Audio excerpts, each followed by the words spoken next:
We are talking new shooters today, and this is Can We Chat?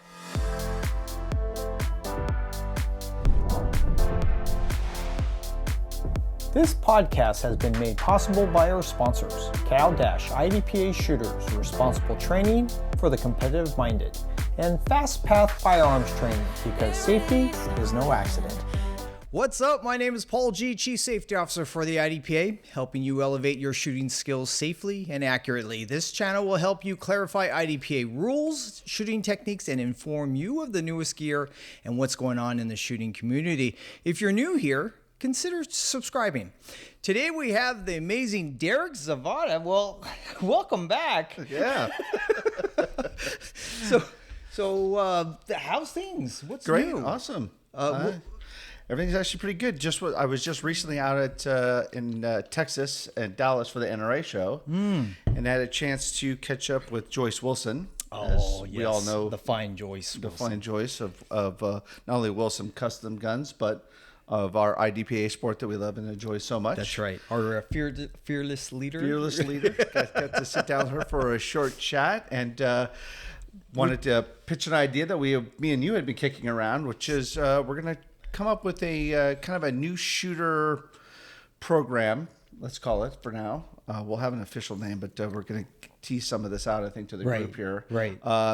Where we're coordinating with a lot of the clubs. We're going to try and get with as many clubs as possible. And we're basically going to have a 1 month, like, bring a new IDPA shooter. We're going to encourage people all to have a mentor program. Yeah.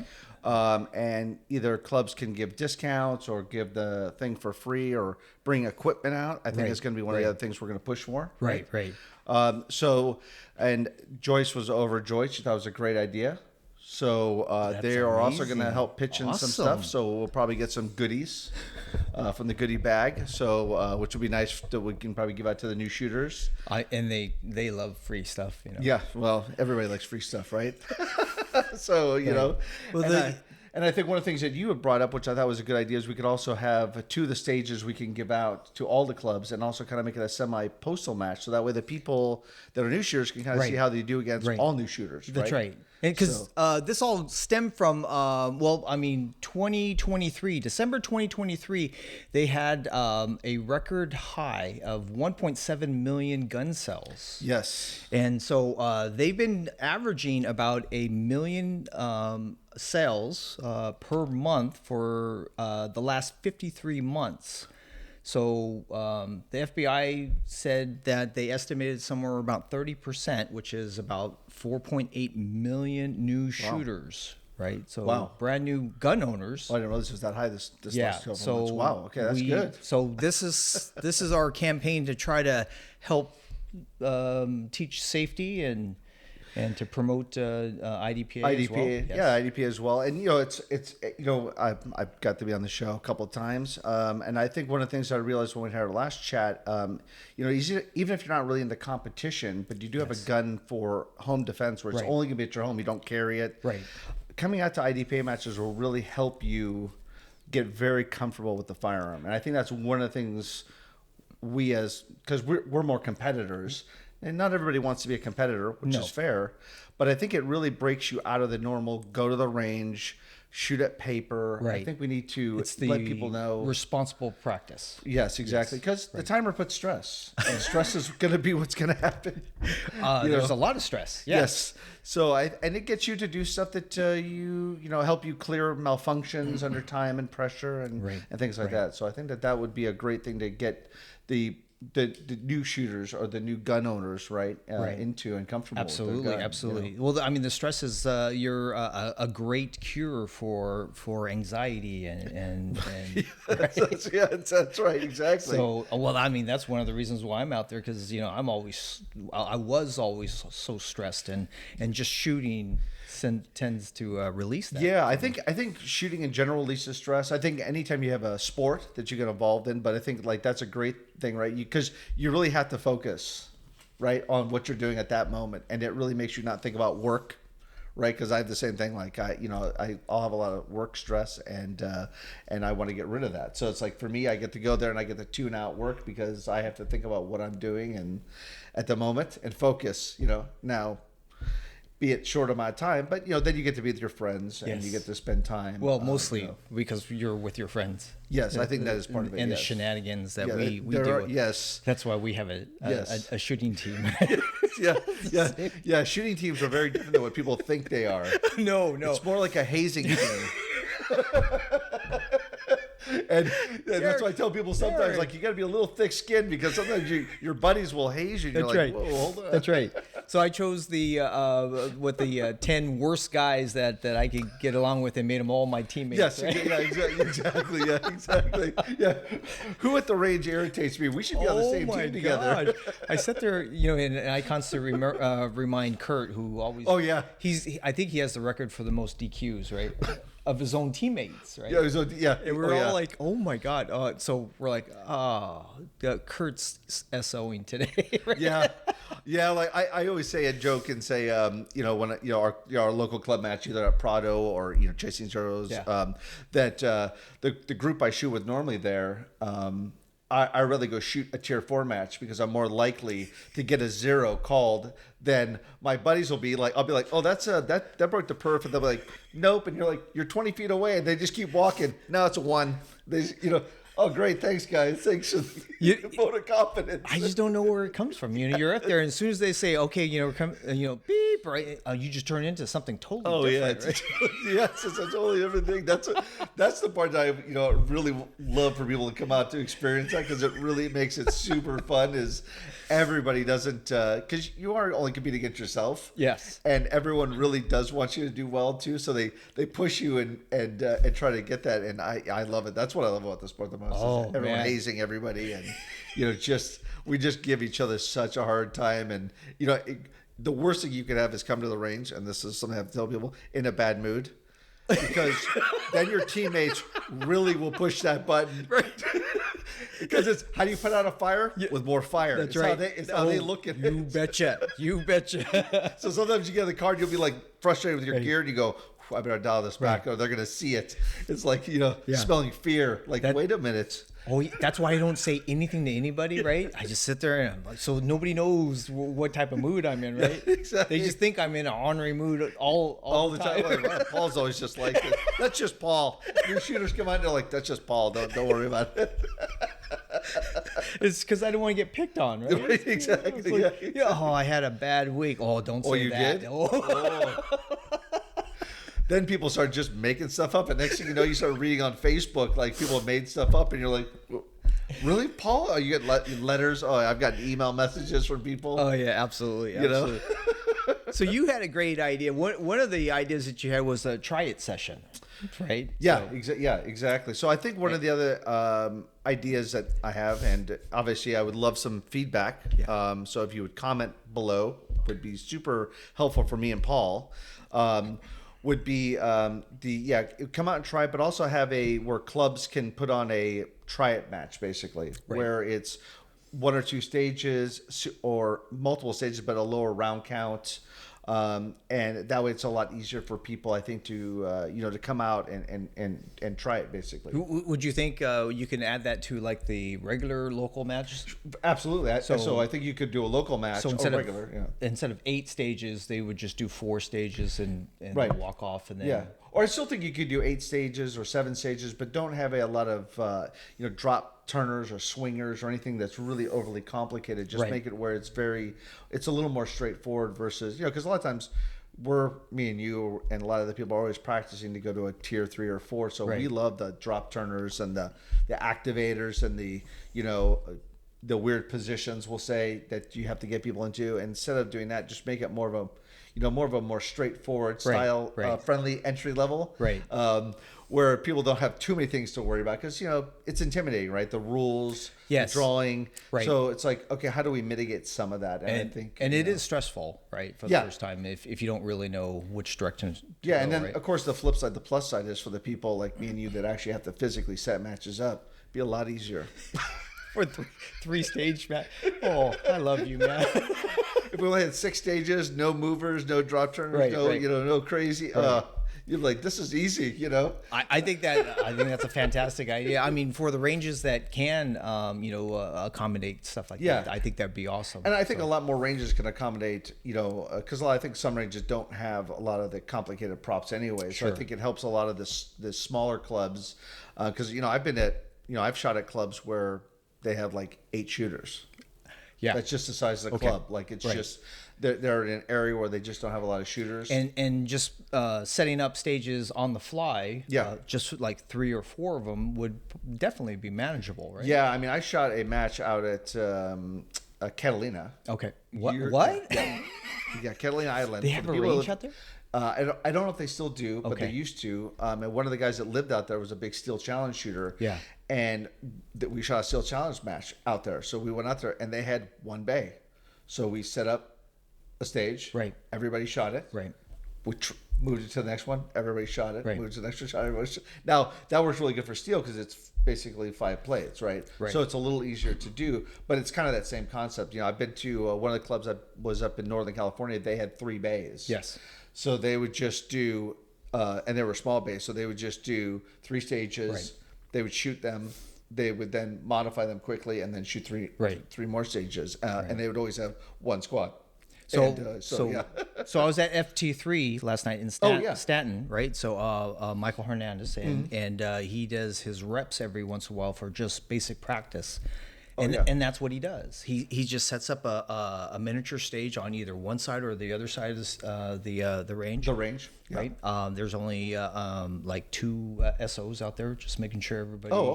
Watching when one guy turns his back, he's always watching the other side, right? So it's very safe. So they can see what's happening and what's going on. It's very academic. I sat there and I was everybody. It was a combination of rifle, pistol. Okay. Everybody had carry optics and so forth, and I had my bug gun, and they're all looking at me like, "What? You're carrying your bug gun? You're like, are you lost? Are you supposed to go to the other side?" I sat there. I just need practice. And Michael said, "Please, just come." And I go, "Are you serious? You want me to shoot with all the rifles and stuff like that, right?" Hey, you should find a little small rifle and be like, "This is my bug rifle." Well, not in California. Right. Well, our bug rifles still have that 16-inch barrels, but still, absolutely. So a little bit more formal formats, they have actually, you're talking about maybe having classes and stuff like that, right? Yeah. So I know, like, we have American 800 Club has we have. After our monthly match, we have a guy that runs a clinic, right? Yeah, right. And that helps people that are first-time shooters go do those kinds of things like that. And then I think one of the things, which I know you do, especially a lot of your things, is you do a lot of the breakdowns explaining why. Yes. Why, with CDP, why you shoot this way, why bug you shoot, which I think is super helpful for a lot of people because they're not sure of. Well, I did that because of the mentoring thing, which is another one of your ideas. Yeah. And so I always get a repetitive question. Right. And so all the videos that I do are all repetitive questions. Hey, so why, how do we do this and how do this? So I just stamp, switch, paste, send it. And they have a nice little, video. Because I think that's the number one thing. I think I see a lot of comments on your site. Basically, people are like, well, what is a Glock 17? Right. And then you're like, okay, well, it falls into, it can be an ESP or SSP gun based on these factors. By default, it's an SSP gun. But, you can, if you modify the trigger or anything external, it becomes ESP. And I think those are going to be some of the things that I think we'll have to help people with. And that's one of the big things is to have a reach out number where people can reach out and say, here's what I have. And, I want, clubs, if you have we'll say a Glock 17 as an example, and you may not have a holster. Or you may not have extra magazines. Well, everybody else, like the rest of us have, I have boxes of Glock 17 holsters and magazines. So I'll bring stuff like that out. And we're trying to convince clubs to when people reach out to them and say, hey, this is what I'm doing. It's my first time. I don't have everything. Right. They'll bring that extra gear, whatever that is that you may need. Right.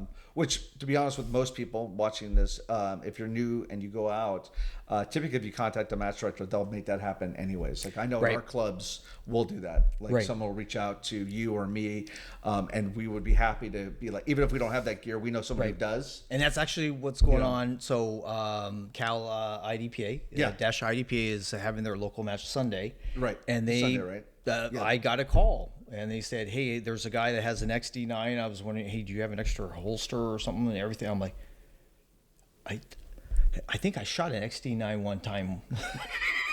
Let me dig through my. So Start digging through everything. The garage is all over the place now, but I found the holster and everything's all set up for him, and we'll see what happens. Yeah, and that's basically what we do, right? That help people come out and feel comfortable, and then because obviously Prado has a great.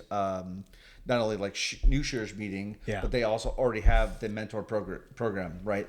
So they already have that double factor where that person can come there, get comfortable. Somebody can kind of walk them through the basics, and then after that they can walk them through stage by stage, which is helps people tremendously. So your mentoring program, what does that entail? So that basically entails I look at it as two factors, right? So the first one is obviously there's somebody you can talk to directly at the club, right, level, and say, hey, this is what I need, extra equipment, whatever like that. But then as that person comes physically out to the range, we tell them, come before you do anything, come find us. And we will then say, this is where the safe tables are, explain how the safe tables work, explain, because every range is different. And I think this is one of the things that I want to get across to people is every range is slightly different. Some ranges you can handle your firearms at the car. Some ranges they don't want to have that. Right. So and I always tell people, in most cases, don't ever handle your firearm at your car. Like go to the match director bring yourself in a cart and a bag. And most ranges have what we call safe areas, and they're very well labeled. So you're beginning the management process on a phone call, right? Yes. So before they email, even phone call or email. So before you even meet the guy, you're already taking his hand. Yeah, and I actually try to call people. Like I say, email, and then I try calling them because when you good call. Yeah, I think when you talk, because it's easier sometimes on the phone call to get through somebody. And then once they come up, then you already have a little bit of a rapport because you've been talking with that which person. makes it that much easier. Yeah. And then you give them the basics and you walk them through that basics of like, hey, this is the safe table. This is sign up. It's funny, no matter how many times we shoot at the same thing, everybody has to do the same thing, right? We have a waiver. Right. Says, I won't sue you if I hurt myself. Waiver. Every range has that policy. We have guns. Yes, it's a world. Everybody has guns. And same thing. Even if you're a spectator, right? They say sign this waiver in case you get injured. Right. And I mean, ironically, some of the worst injuries I've ever seen on a range have nothing to do with gunshots. They literally have to do with people falling, running. Yes. I've seen people just cut their legs open. I've seen jumping people over benches. Yeah. And then guys sometimes just go into the bathroom. They feel rushed. I've seen guys try leaping over a wall, slip, fall.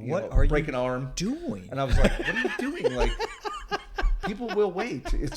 So and unfortunately, we do have occasions where people have negligent discharges, and some of them. But usually, those are. It's usually more of a pride, and only your pride gets injured. Oh, and then you get to help tape the rest of the day, or you get to leave. It's up to you. We're trying to get pink shirts for those people who DQ. The Dairy Queen. Yes, exactly. But I don't know what type of trademarks we would infringe. Yeah, there might be some conflict. There might be some. I know for a long time, we used to shoot a lot of ICOR, and there was two big groups. It was California and Arizona. Yeah. So we had a huge rivalry between the two. And so every time we'd have a match here, we would do something. Every time we'd go there, and so there was a lot of bad pranks. I think even at one point a goat was given away as a gift. A live goat. Yes. So it got pretty escalated at one point. Don't you need like a permit for that in California? I don't know. We gave it to the Arizonans, so I don't know. Oh, you guys gave it? Yeah, we gave it to the people from Arizona. Yeah. Yeah.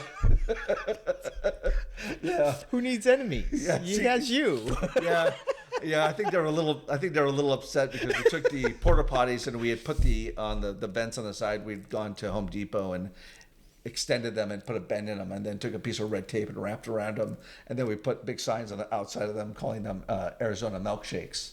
So things like that escalated. You guys have way too much time. Yeah, on we your had a lot hands. of time on our hands. We had a single dollar bill for the team that the team lost. The other team had to give it to the winning team, and then every year they had to present it at the match. In a frame or something. No, it was just you it just was had to have that dollar bill, and public then you had to give it to them. humiliation. That is the worst. Yes. Oh, that yes. is so bad. Yes, that dollar was the worst thing ever. We started.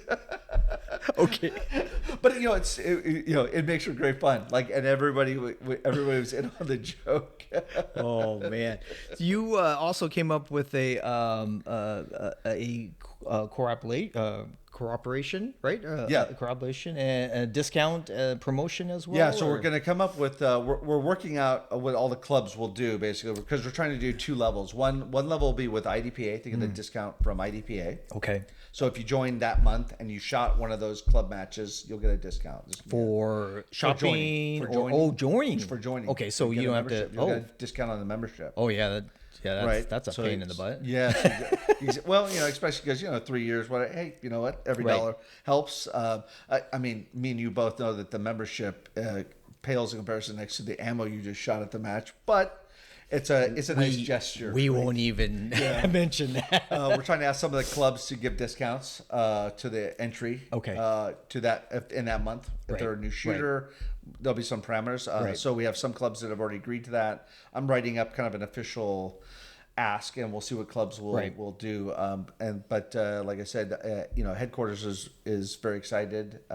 They now want to make this a recurring thing. Yes. We're going to make the official announcement at the end of nationals, basically, because as a recording this episode, nationals is still kind of coming up, and everybody's mind is now switching to nationals. Yes. Everybody Right has now, to, so- everybody's like getting real serious now. Everyone's getting very serious. Yeah, Headquarters is very focused on it right now because it's so no jokes. Yeah, hopefully you'll go. Hopefully the new shooters and people in general that watch this thing, if they haven't been to a nationals, hopefully they'll go to one. Right. They are super fun. They're very different. They do a banquet dinner at the end. That's where they do the award ceremonies. Yes. The banquet is always super fun because everybody shows up, and it's a lot of pandemonium. But it's fun because everyone's there for the awards. Everyone's there for the bar. the bar, the food. Yeah, It's mostly the bar. yeah. I think just don't air this part. But one year we went to nationals, and they give us like coolers like this, like Yes. to like fill the water. Yes. And going to the dinner. Yeah. I just happened to look at the bottom, and I'm like, oh, this thing holds 750 milliliters. And I realized a standard bottle of Jack Daniels is 750 milliliters. So How convenient. so I don't know if that was an accident or somebody at headquarters knew that I was coming. So I just filled that up. We screwed that on, went there, and they're just like at dinner all night long. They're like, what do you guys want? Just Coke. And we're like, yeah, me and one other person drank that whole thing. And luckily, it's at the hotel where we were staying. So the banquet was in the hotel that we were staying. So And it got rowdy because then we went to the bar afterwards, and there was a lot of Right. chaos. Okay. Let's say in the bar with Yeah. all of the professional Right, shooters. right. And if you want to see professional shooters Yeah. have a good time, go to the bar after the match right. is over. So if you ever see the podcast, you kind of notice that I always provide some type of cool little thing. Yeah. There's a reason for that. Yeah, that's right. Yeah, That's the reason. You have to make sure you're like, is this alcohol right. safe? So Okay, great. I everybody, wanna make sure. you know they are, right? So, oh my god. We shot one tier 4 in Texas one time, and that was the year I discovered that you can buy like the pre-canned like Jack and Coke. So one of the shooters who I shoot with drinks Jack and Coke as well, and so I went there. I found Total Wine or whatever it was, and got him, put him in the cooler, left him in the car. And so the match is over, all like, well, and I go, oh, hey, and I just take it. It looks like almost like a Coke. And Yeah. I'm like, I start drinking. My buddy's like, oh, what is that? And I go, oh, it's like a Coke. Do you want a Coke? He's like, oh, I'll take a Coke. And I like give it to him, and as soon as he opens it, he looks at it and reads it. He's like, wait, this can't be right. And we're like, yeah, it's great. Well, a lot of the Floridian guys, right? They're huge bourbon guys. Oh, I didn't know that. Oh, that's interesting. My God. They're all connoisseurs. I've only shot a few matches there. I wish I would have known that. you better catch up. Yeah, when I travel for matches, I don't tend to be a connoisseur. I tend to be a consumer. Oh my God. Well, I mean, 80% of the especially when the match is over. Now, I do have to say the rule of thumb is not to drink during the match. But boy, I tell you what, come Sunday. I sit there, and these guys are all firearm operators, right? And they're the biggest bunch of alcoholics I know. Man, I know. Yeah, it's when I was in Texas actually last year for the Texas match. They have the Tier 4 there at Dallas. The guys were all cracking up bourbon at the end, and I was laughing because I'm like, well, I'm not driving. Right. And here, I have a big old freaking tub of Coors Light or something. Yeah, right? exactly. Like, there you go. I'm like, why would you want to drink Coors Light? But that's what they do. Well, that's the when you're you say like when you're in college and stuff like that, and you used to go to the beach or whatever. Everyone would drink Coors Light because you can drink a lot of it. Right. Because it's so low in alcohol. Yeah. You can drink a lot. It's kind of like a greeting, right? A shake of hands. The Coors Light is the shake of the hand thing, right? But when you see the hard stuff come out, then your family already. You better be prepared. Yeah. We shot a match. Oh, Nationals was in North Carolina for a while. We shot the Nationals there one time, and those guys were big on moonshine that somebody had made. And Ever had blurry vision after that? Yeah, boy, it does not go down well, but it definitely gets the job done. I can see why people were all about man. back in the day. Oh man, inclusive programs. What do you mean by inclusive programs? So one is the kind of, like I said, all these kind of blend together. We have a sheet here in case someone wants to know. The inclusive was kind of like trying to get the IDPA clubs and headquarters and the mentors all together on kind of the same page. On the same page. Yeah, it's kind of what I was thinking when I was thinking about that. It was a lot. Like I sent Paul this big long. If you guys can see, it's a big long. Like I just kind of brain dumped. I was just like, "What do you think?" Well, half the time I was looking, I'm like, "Oh my God, the kittens that you have to herd for that." Oh yeah. Well, that's why it's like you have to kind of start with this, and then you really have to get a handful of people, and that's why I reached out to you and said, "Hey, will you help?" Because you got to get a bunch of people you trust and have the experience of not only running matches but herding the chickens a little bit because they wander, and so I talked to Ryan and his group at up there in Sacramento. Yes. They're all about it. He came up to me. He goes, "Hey, I'm all in," and I'm like, "Okay." I was like, I better check my email. What are we talking about, right? Email and stuff. Oh no! But you gotta have a straight face, and you're like, "Oh, thank you so much." What the hell was he talking? I'm like, Derek already talked to you? Yeah. Well, you're driving up there. I'm like, I'm gonna send Ryan. Yeah. And I thought he wouldn't respond because I'm like, they're putting on this big Tier 4 match. I figured he'll read it. That guy's like on the range reading it, and he responds back, and I'm like, oh, he was the first one. He sat there and goes, "Hey, I'm all in. What do we do?" Well, they have their one-on-one or program already that they do, and they'll bring a lot of people in through that, which is awesome. So he was really good with some good advice because they get to, they obviously do a lot of training. Yes.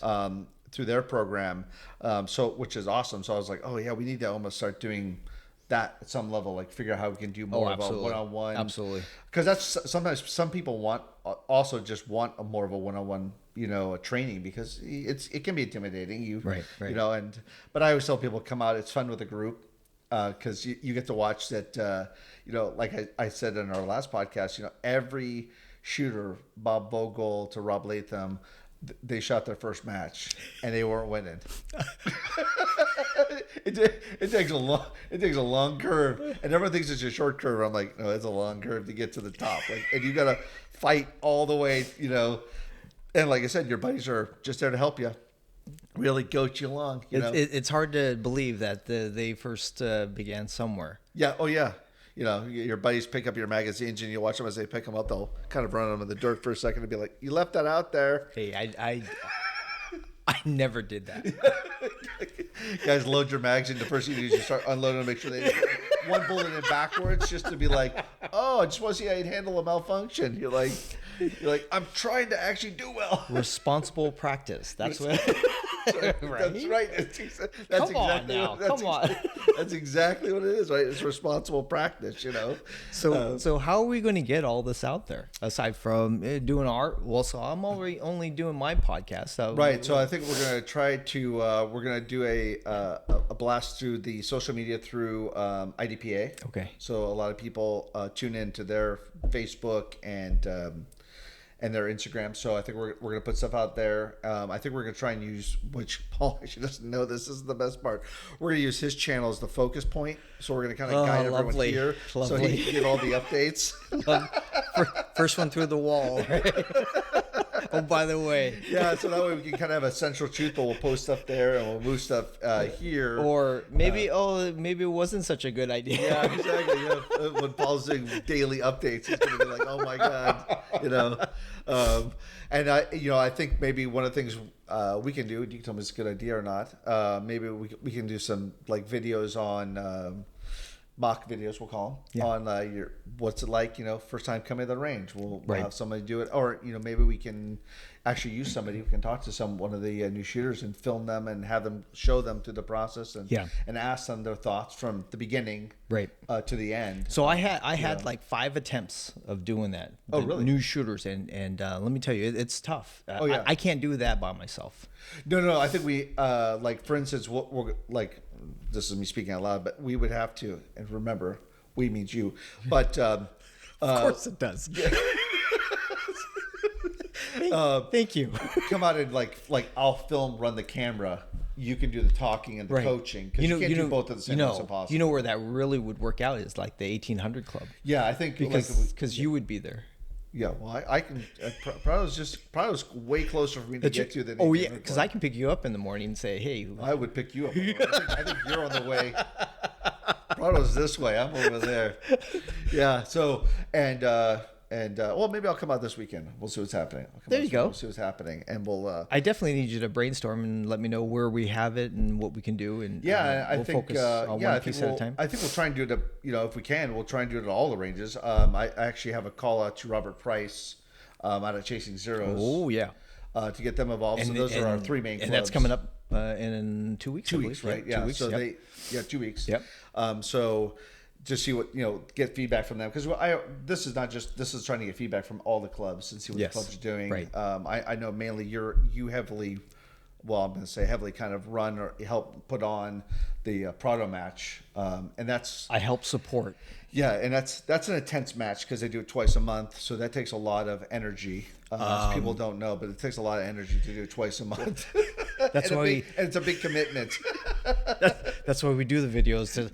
Hey, it's getting a little much. If you can help out, type of thing. Yeah, exactly. But I think all clubs get into that, where you end up, getting 5 or 6 people that are always there, and it becomes hard because then what happens is obviously, you will also then go up and run. Right. You'll help them run the tier 4 match, and but it'll fall on the weekend of either Chasing Zeros or Prado, and then now they're short staffed because all those people tend to go and help, which is tough because there's only so much of me to go around. Right? Yeah, but I think everyone. I think we have Prado has a big group of people, 1800 Club, and Chasing Zeros has a big. All of the people that are active SOs and active setup are active shooters. Yeah. So they're going to go to the big match, but they're also going to go help run the tier 4s or go run nationals. And if you guys haven't shot 1800 Club or Chasing Zeros, I mean, they're amazing people out there. If you're, especially if you're, depending upon where you live, if you're on, in the San Fernando Valley side, those are very close versus Prado's. Obviously more if you're on the South Bay, we'll call it South Bay area. Prado's very easy to get to, right? So it kind of gives you that thing. But, I mean, like you, I would drive to San Diego when they had their matches. Right. We've shot club matches up at Sacramento. Yeah. Because, it's... Oh, the local matches in Sacramento are amazing, right? Well, yeah, so it's just a long drive. It's a long drive. I flew up there. If you do it ahead of time, it's like $68. So we get a bunch of us, a group of us. So you rent a car. We did it with 4 people. We just went up there with 4 people. Yeah. We all booked the tickets in advance, talked to Ryan and said, hey, we booked these tickets. So they're like, okay, we'll reserve slots because their match fills up. Like they have 100 and something people at their monthly match. And he was like, yeah, not a problem. And then we just had a late flight out. So then everybody afterwards went and had lunch, and then we drove back to the airport and came back home. So let's do that. Oh yeah, it's super fun. It's super fun. Let's just take over a group. Yeah. We can. All of us go up there. It's gonna be a group. Like on what do they shoot on Sunday, right? I think it's Sunday. Okay, so we'll just fly in and everybody stay a day, and then we'll shoot, and then we'll fly home after the day. Yeah, exactly. Yeah, you just fly home after how fun the match. would that be? Oh, it's super fun. And between because we have not only LAX, but we have Long Beach and everybody can just go South Bay. Yeah. So it's super close. So everybody can just be like, hey, let's all schedule a flight, get on. I call it the Southwest bus. You get up there, it's $125 round trip. It's like, and it just it's 35 minutes. Right. It's like it's a short flight. Right. It's super funny because when you're driving, you're like, oh, this is 5 hours, and then everyone will just rent a little bus, and then everyone just load the bus and go. Yeah, that's because that's just too far of a drive. Come home. I mean, a flight would be you could do amazing. it if you did a long weekend. Sure. There's not much to see other than that range up there. Yeah. So, we should do a big surprise. I think we should coordinate that. We meaning you. Oh.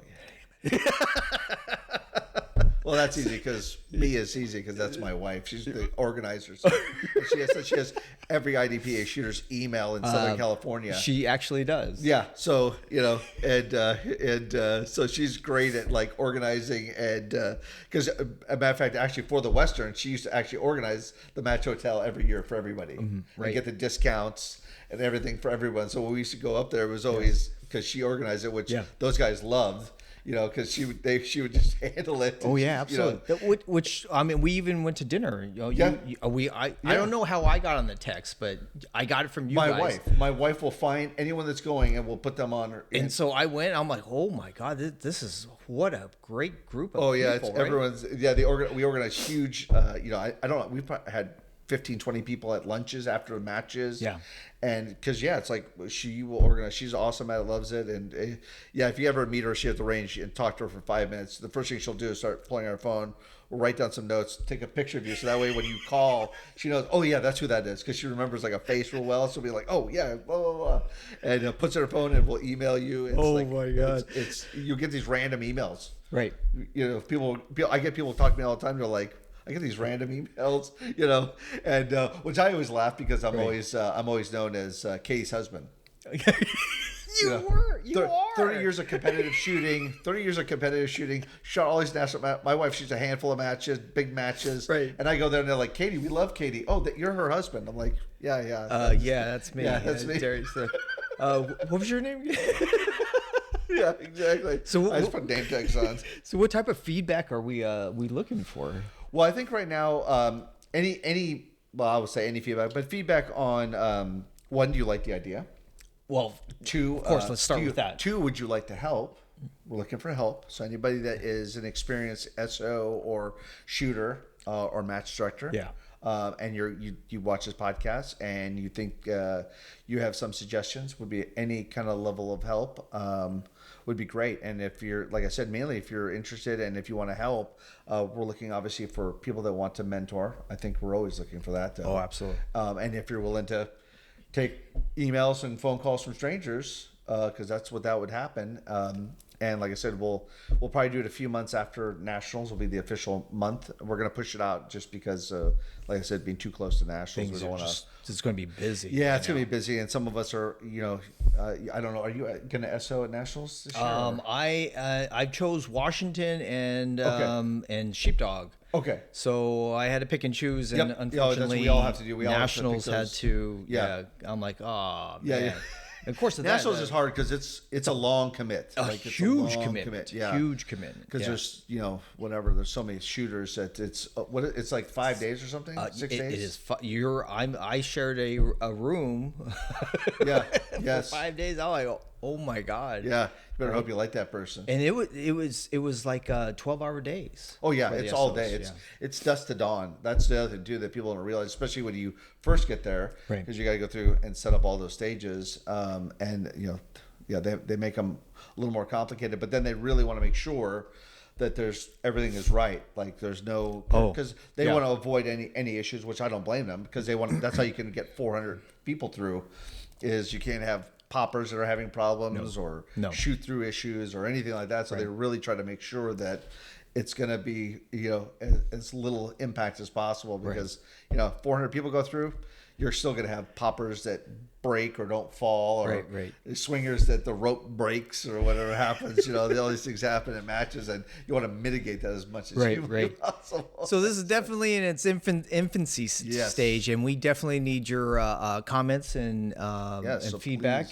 Please comment, so we can kind of fine tune. Even if you think it's a good idea, just say thumbs up. Yeah, absolutely, absolutely. That is exactly what we're looking for. Then we know, maybe people, Well, I gotta take Derek to lunch, so thank you so much for tuning in to Can We Chat. Please consider being a part of our shooting community, building relationships around safe gun practice and IDPA competition.